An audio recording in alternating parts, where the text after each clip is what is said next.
Coming up on today's Louisville Real Estate Show, in light of reports of the West Nile virus and mosquitoes in our area, can anything be done to prevent mosquitoes on your property?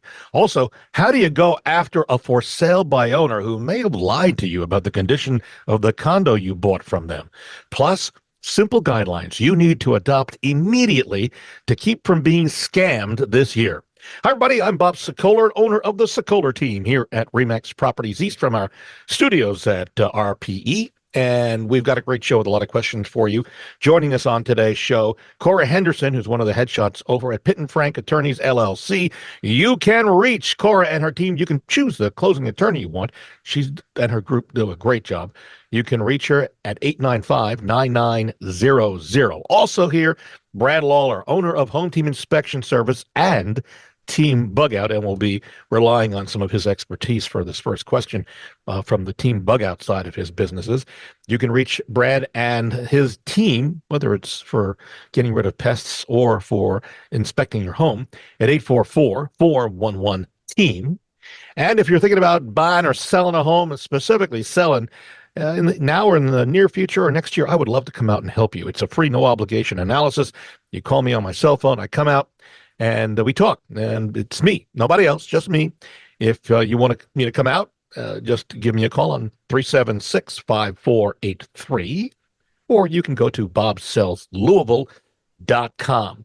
A reminder, if you want a quick, instant idea of what your home is worth, go to wesellouisville.com and click at the top of the webpage. You will be able to get that information almost immediately. All right. So this first email was sent with marked urgent to us. This is from Laura. She says she's been watching the news, as many of us have this week, and heard about mosquitoes with the West Nile virus in Indiana. And she's wondering, is there anything she can do to prevent mosquitoes in her yard here in the Louisville area? So, Brad, we turn to you. What can be done? Yeah, so the best thing to do is just make sure that you don't have any water that is standing anywhere in your yard. And that includes trash can lids, look under your deck, flower pots, kids' toys, wading pools, bird baths that are stagnant, fountains that are stagnant, even little caps of, like a soda, a 2-liter bottle cap. That's plenty big for a mosquito to come in and lay eggs. So the best thing to do is just keep everything dry, no standing water, keep the water exchanged in your bird baths pretty regularly. And then, there are certainly a lot of different programs that can be done, as far as fogging goes, spraying, yard goes. Team Bug Out uses a larvicide systems. That's our preferred method. We do fog as well, but, we're concerned about chemical drift. But I think that, when you're out and about, make sure that you're wearing, clothing that covers your skin the best you can. There are insect repellent sprays that work really well. If you're working out in the yard, you may want to put some of that on. I know there's natural products like citronella that work really well too. If you're sitting outside on your deck, probably best thing to do is just, make sure you got some sort of a fan blowing on you. Those mosquitoes can't, swim upstream in those airstreams. So if you keep the air moving around you, that's going to be a big help too. But yeah, just making sure that you don't have water collecting in where your yard becomes a breeding ground for mosquitoes. That's probably the first thing everybody should be looking at right now. You may be wondering how serious of a problem this is. My wife, LaDonna, is a nurse at Baptist. I asked her about the virus, and she says she's not a doctor, but she says there's really no real cure or treatment for West Nile virus, but healthcare providers can treat the symptoms if mild headache, fever, rash. But all of us have to be careful because the virus can lead to other illnesses and cause death, she says, but that's rare. Dogs, by the way, can get it too. And on top of that, we were talking before the show started, Anthony Fauci has been hit with the West Nile virus. Yeah. And Corey, you had a legal side of this thing for potential condo or I guess condo owners, correct? Or HOA, absolutely. So, going back to Brad's point about where is that pooling water coming from? And it can come from any place. I know a big hit right now are those ice baths. And if any of you like to take those ice baths, I know my husband was really big into it. It has covers with it, but it's pooling water that has no circulation. And I have found that they love that. So we've maybe rethought if we're going to store that outside or transition it somewhere else. But nonetheless, where does that pooling water come from? Is it a retention basin in the subdivision? Is it a neighboring property where they have something that's collecting that standing water? Is it some sort of stream or other stagnant water source that's sitting? If it's a small pond, is it possible that you could get some type of fountain to go in the middle to keep that circulation, hopefully avoid that from being ripe for those mosquitoes? So that could potentially be a discussion, whether it be with your neighbor or if there's an HOA or a condo association of some sort, asking those professionals on the board, hey, is there something we can do about this? I've got a situation. Or if there's something you can do about the standing water, if it's a natural water source or a retention basin, what can we do to help kind of reduce the chances for those bites for the West Nile virus? Can we get this sprayed? What are safe ways that we can explore that? So, even if it's not from your own device, maybe it's a neighboring property or maybe it's something in your subdivision, talk to the proper personnel to see if that can be treated and or remedied.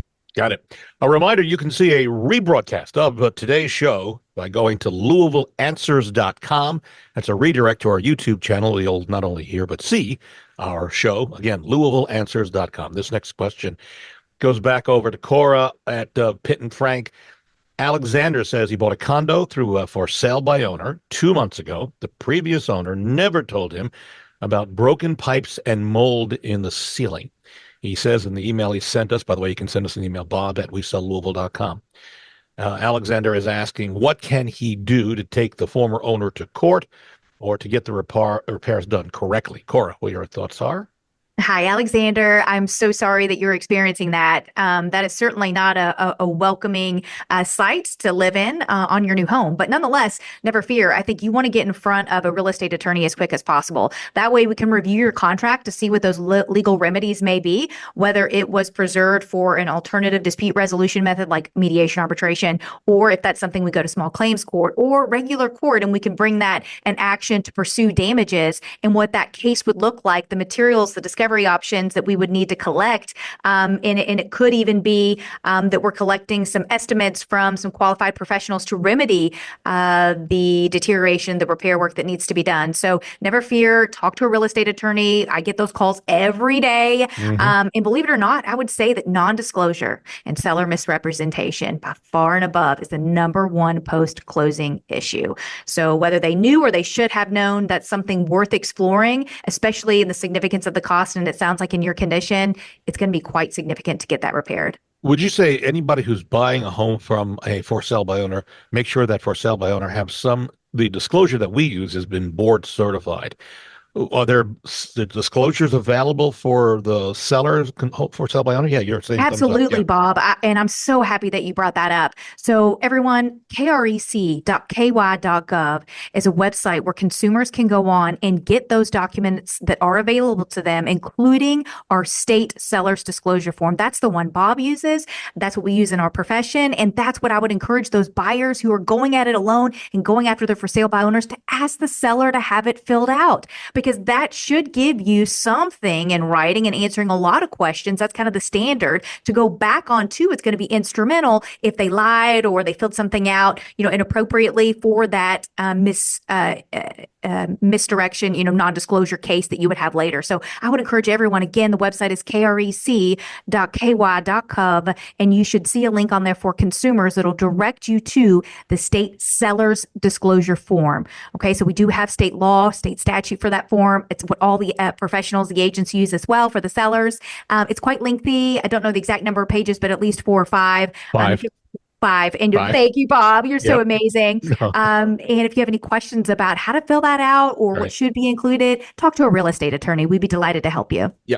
And just a reminder that sellers, if you're a for sale by owner seller, it may behoove you to go to that website and fill it out, download it, print it, fill it out, make some copies of it, and give it to any potential buyers that come along. We move back over to Brad Lawler and Home Team Inspections. And Brad, this is an interesting question. No, a lot of people are going to be and are moving now that interest rates are coming down. We're seeing more activity with buyers looking at homes and sellers starting to say, okay, I can move now, start to think about really moving. And a lot of us have grills. I mean, I actually switched over a couple of years ago to the one that hooks into the house, so I don't have to worry about propane tanks. But Billy sent us an email and she said she's moving and she has a propane gas grill. And she's wondering, she doesn't want to give up the propane that she already has in the tank. Should she actually empty the tank before moving it in either a moving van or her car? I have a feeling the moving van won't take a tank with propane in it, right? Yeah, I don't believe that's the case. I think last time I moved anything that was flammable like that had to be moved separately by me. So yeah, I mean you can safely transport those propane tanks. I mean they do have shutoff valves on them. I mean it's the same way we transport them to the places that we have those tanks refilled. Yeah. But you definitely want to disconnect it from the grill and store the tank separately from the grill. Make sure all of the valves are closed off.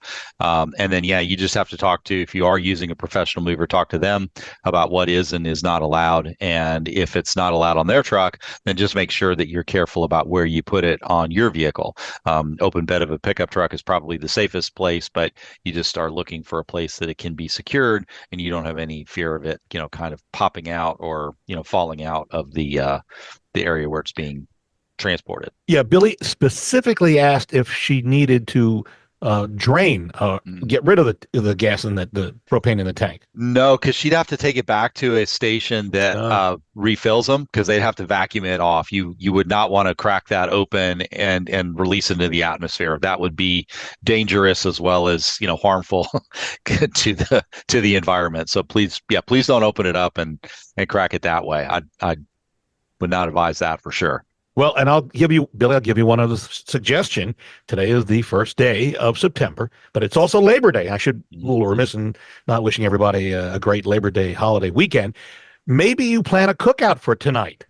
Sunday night, Labor Day cookout for the family and friends, and then you burn the propane in that tank. You use it all up. And if you're done cooking and you still have propane in there, now, I'm not an expert in this. Brandon, you might be able to help me, but if you take aluminum foil, I'm not sure which side of it you put on the grill grates themselves, but you basically tuck the aluminum foil around the grates so you seal it and then leave the propane tank on burning. It heats up the grill grate and turns whatever residue, from charcoal or burnt steak, whatever, into a white powder, which then gets brushed off or taken off easily. And again, I'm not an expert. I would look it up on Google. Right? To clean up your grill. It's a good idea. Clean it up before you're moving it, right? Then you can do a whole clean out and all that. There you go. Yeah. Good. All right. I like it. Good. Well, I'm glad because I just thought of that. So we're going to take a break. When we come back, 6 simple guidelines you need to adopt immediately to keep from being scammed. Also, a reminder, we're very proud of our reviews.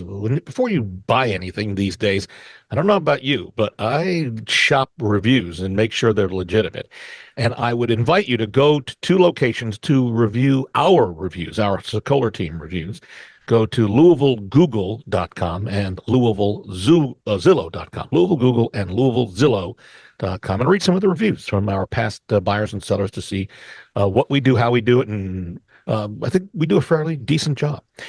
When we come back, we'll talk more about being scammed. We are going to be continuing with Brad Lawler, owner of Home Team Inspection Service. They come in as a team. They're the number 1 ranked home team inspection service, 9 years in a row, working on their 10th year, which should be hopefully soon. We'll hear about that. Yep. And you can reach Brad for that or for Team Bug Out, getting rid of mosquitoes and mice and the like. 844-411-TEAM. Also, Cora Henderson will continue with us. She is one of the head honchos over at Pitt and Frank LLC. You can choose the closing attorney that you want. Simply give her and her team a call at 895-9900. And if you're thinking of selling your home now or in the near future, I would love to come out, free, no obligation analysis. You simply call me and we can talk, and it's me. I come out, and no home too big, no home too small. 376-5483 is my direct cell phone number, or you can go to bobsellslouisville.com. We're back in a moment on News Radio 840 WHAS. News Radio 840 WHAS, Bob Sokoler, the Louisville Real Estate Show. We're here with you till the top of the hour. Thank you, Barbara Corcoran, who's our mentor, friend, and who you may have seen on Shark Tank. She's all that and then some. You can see her both on Channel 11 during the normal Shark Tank and then also on CNBC with the reruns. We thank you, Barbara, for being that friend. Also, continuing here with us till the top of the hour, Cora Henderson. She's one of the head honchos at Pitt and Frank Attorneys. They do a variety of things, including a great job at wills and also closings. You can reach Cora at 895-9900. Brad Lawler, also here, owner of Home Team Inspection Service and Team Bugout. You can reach Brad to schedule either an inspection for a house that you're buying, even if it's a new house, you want to have it inspected, or if you need his services to get rid of bugs or whatever the like might be. 844-411-TEAM. And if you're thinking of selling your home now or in the near future or buying, I'd love to be able to help you. No home too big, no home too small. Free, no obligation analysis. You can go to bobsellslouisville.com, or you can call me anytime, day or night, even this weekend, 376-5483. And if you want a free analysis of what your home is worth, it's computerized, but it's a start. Go to wesellouisville.com and then click at the top of the webpage. All right. A lot of scams going on, folks. Big problems. We see this every day, right? Don't we, folks? It's crazy. So scammers are using different methods, including technology, impersonation, couriers attempting to cheat you out of your savings. So here are some things we think you might want to consider. Just know, legitimate people won't rush you. If someone is rushing you while they're talking to you on a phone call that you may have received, stop, hang up, call a trusted friend or family member. This goes a lot for senior citizens who seniors are targets in this case. Internet search results don't always lead to legitimate business websites, so make sure you're logging on to the correct website. Check your statements, bills, and type the website name as it appears in the bill you receive. If it's a legitimate bill. When in doubt, stop what you're doing and call the company based on any information that you might have, or have a friend or relative, maybe the kids, help you get to that direct person who's legit. Providing personal identifiers to anyone can jeopardize your identity. If someone asks you for a one-time password, a PIN, online credentials, or social security number, stop immediately, hang up, call your bank, call a few family members. By the way, Citibank and others won't ask you to send money through any system that is out there. If someone is claiming to be from a bank, a credit card company, or a retail store, and they ask you to send money, stop, hang up. Banks, governments, other utilities will never ask for payment through non-conventional methods. If you're asked to do something unusual like buying gift cards, precious metals, or digital currencies, leave your money where it's stored, stop, hang up, call your bank and the authorities or a trusted friend, because you are a target of a scam. And gut feelings, really, there is a reason for the gut feeling. If you feel like something isn't right, it probably isn't. Stop and hang up and call a trusted friend. All right, we go back to our questions. This one's going over to Brad Lawler over at Home Team Inspection. And I should point out, and Brad mentioned my wife, Jeannie. We were cooking in the kitchen the other day, and she asked if we could put a certain food product down the garbage disposal. And she said she heard somebody say that there are some things you shouldn't put down the garbage disposal. Now, we've talked, Brad, in the past about ice, things like ice or even glass. Yep. But she said that she had heard celery because it's so stringy.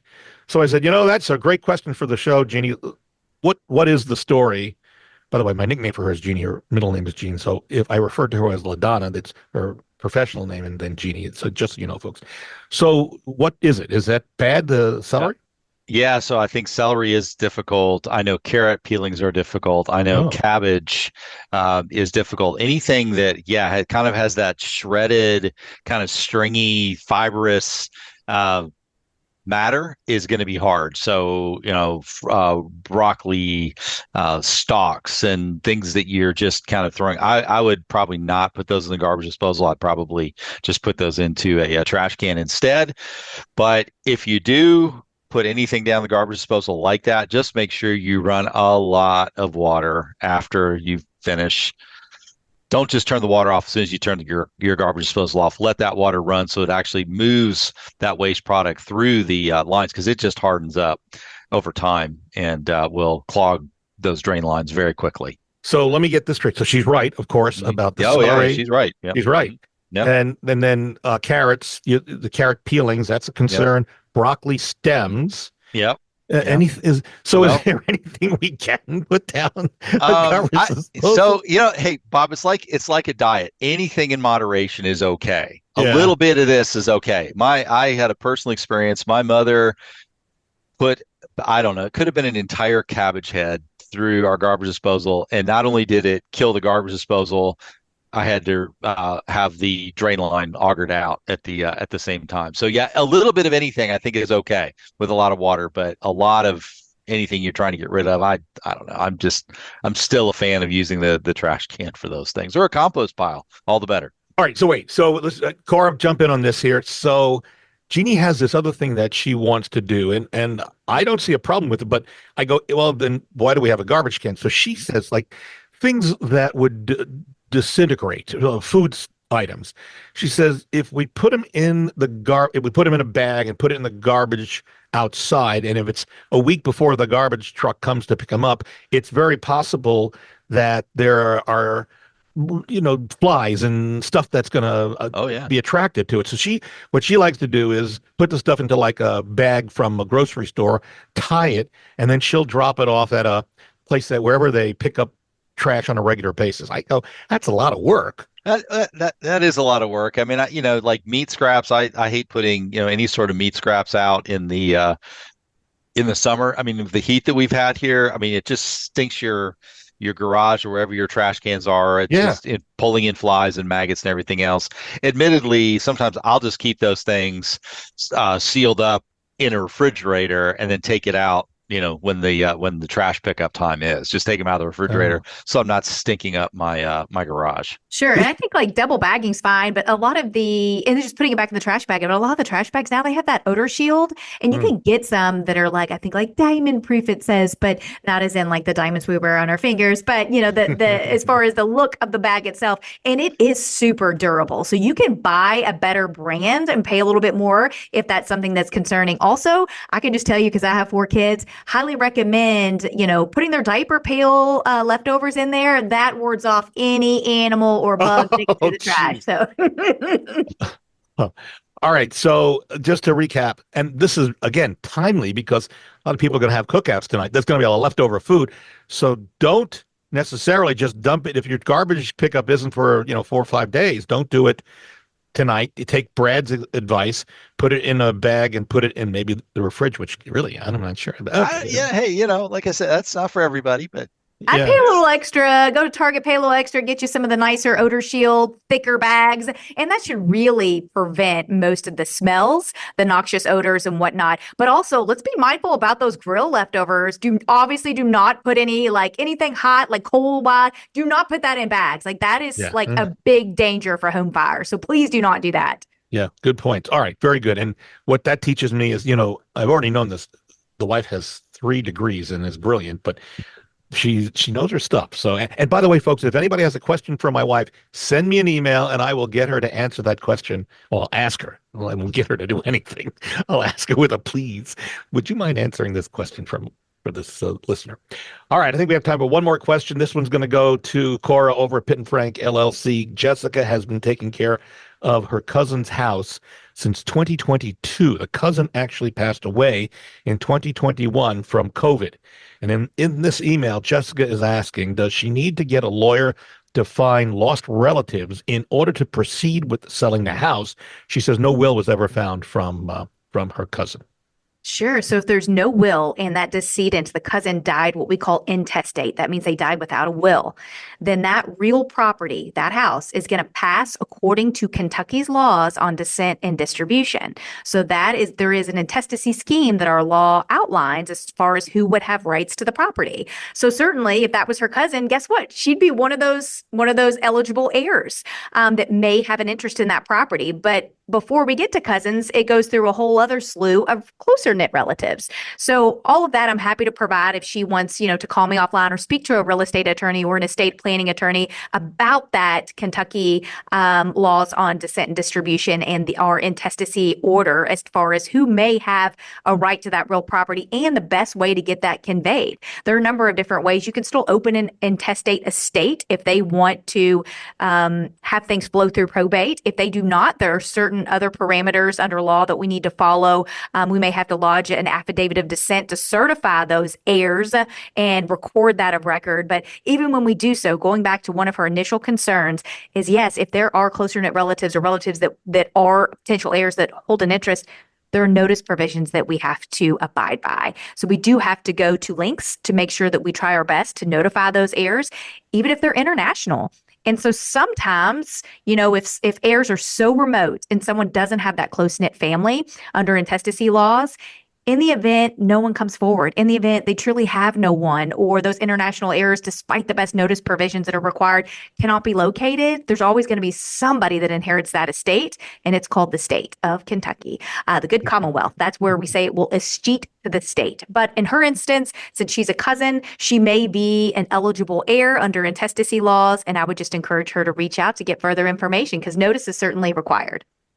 A reminder that if you would like to see some of the folks who we've sold homes for, our Sokoler team, go to one of our websites, LouisvilleSellersTalk.com. That's LouisvilleSellersTalk.com. That's videos that we've created with our sellers at the closing table that I've done interviews with. So we are out of time. It went very quickly, and I appreciate everything from advice from Cora Henderson, Pitt and Frank LLC. They do a great job at closing your home loan and other things, including wills. And you can reach Cora to set this up. You can pick the closing attorney that you want. 895-9900 is their direct telephone number. Also, Brad Lawler, who not only owns Home Team Inspection Service, but also Team Bug Out. If you need your house inspected, whether it's a brand new being built or a resale, you can reach Brad. And if you need some help getting rid of pests that might be lurking around your garage or anywhere else, call 844-411-TEAM. And if you're thinking of selling your home now or in the future or buy, I would love to help you. It'd come out. It's free, no obligation analysis. You call me, it's me. I come out, we talk as long as you need, and we'll come up with a path of how to sell your home. No home too big, no home too small. You can reach me at 376-5483 or go to bobsellslouisville.com. And in fact, if you want a free analysis immediately, like right now, go online to wesellouisville.com, all one word, and then at the top, click on a value estimate, and it's computerized, but it will be a start for you to at least get an idea of what your home is worth. We're at a time. See you next Sunday on News Radio 840 WHAS.